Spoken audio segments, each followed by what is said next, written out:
कैसे हुई यहाँ आने की? Security sir. ये फटीचर इंसान अंदर नहीं जाना चाहिए। सिर्फ अकरम सर को परेशान करने आया। मतलब तुमको एक एडवाइस दूं, अपनी गरीबी को ना थोड़ा सा एक्सेप्ट कर लो और उसके हिसाब से लाइफ में आगे बढ़ो। अब तुम्हारे पिताजी अकरम सर की गाड़ी चलाते थे तो उसका मतलब ये थोड़ी हुआ कि वो दोनों दोस्त हो गए। अब जब तुम्हारे पिताजी को उनके आगे पीछे घूमने से कोई फायदा नहीं हुआ तो तुमको कैसे हो सकता है उनके आगे पीछे घूमने से? सनी की बात सुन अभिनव को गुस्सा आ रहा था। वो सनी की बदतमीजी से तंग आ गया था। वो चाहता तो उसे मुक्के से जवाब दे सकता था, लेकिन उसने अपना फोन निकालना बेहतर समझा। वो अकरम को फोन मिलाने वाला था, पर इससे पहले कि वो अकरम को फोन मिला पाता, ये आप लोग क्या कर रहे हो? ये मेरे साथ है। You wanna say something? आप जा सकते हो, आप मेरे साथ चलो। ये देख सनी के होश उड़ गए। उस दिन पार्टी में और यहाँ भी अभिनव ने सनी को गलत साबित कर दिया था। तुम्हें अकरम ने बताया कि मैं क्यों आया हूँ? ये सुनते ही जेनी के कान खड़े हो गए। अभिनव जैसा आदमी जो यहाँ नौकरी लेने के लिए आया था, वो अकरम को अकरम कहकर बुला रहा था। जेनी ने इस सवाल का कोई जवाब नहीं दिया। जवाब नहीं दिया तुमने मेरी बात का। जेनी ने जिस तरह से सॉरी कहा, अभिनव को समझ आ गया था कि वो उसे पसंद नहीं करती थी। जेनी ने इतने में अपनी टेबल पर रखा एक पेपर उठाया। उस पेपर पर उन नौकरियों के नाम लिखे थे जो अभिनव कर सकता था। अभिनव कौन सी नौकरी करना चाहता था, ये अधिकार भी अकरम ने ही उसे दिया था। ये इस पे स्टार्स क्यों बने हुए हैं? इन पोजीशंस पर पहले से कोई ना कोई काम कर रहा है, तो ये पोजीशंस खाली नहीं है। तुम चाय लेना पसंद करोगे या कॉफी?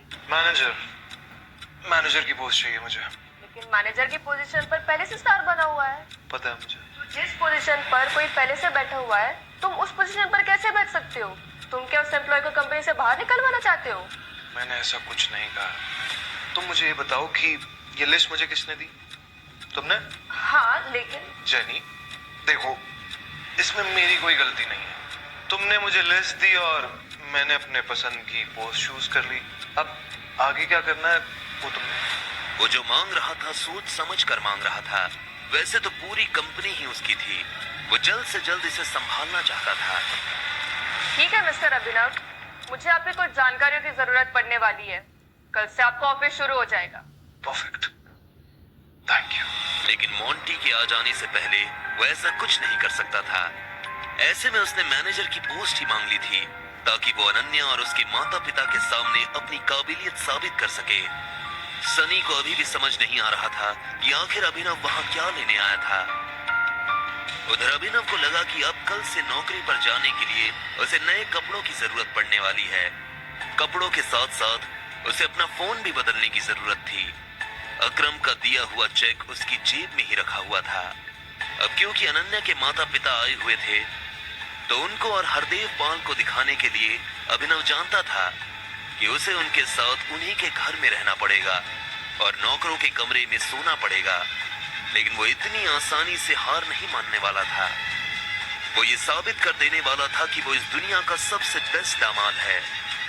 अभिनव अपना चेक से पैसा निकालने के लिए बैंक चला आया। मुझे वो चेक से पैसे निकलवाने। तभी उसकी नजर प्रणव से मिली। प्रणव उन लोगों में से था जो अभिनव की गरीबी का मजाक उड़ाया करता था। अरे देखो तो कौन आया है। प्रणव खुद एक बैंकर था। वह अरबपति तो नहीं था, लेकिन उसके पास अच्छी खासी दौलत थी। वो अभिनव को इसलिए जानता था क्योंकि अभिनव अक्सर इस बैंक में डिलीवरी के काम के लिए आया करता था। हालांकि वो दिखने में अभिनव के आगे कुछ नहीं लगता था, लेकिन उसमें और अभिनव में एक ही फर्क था।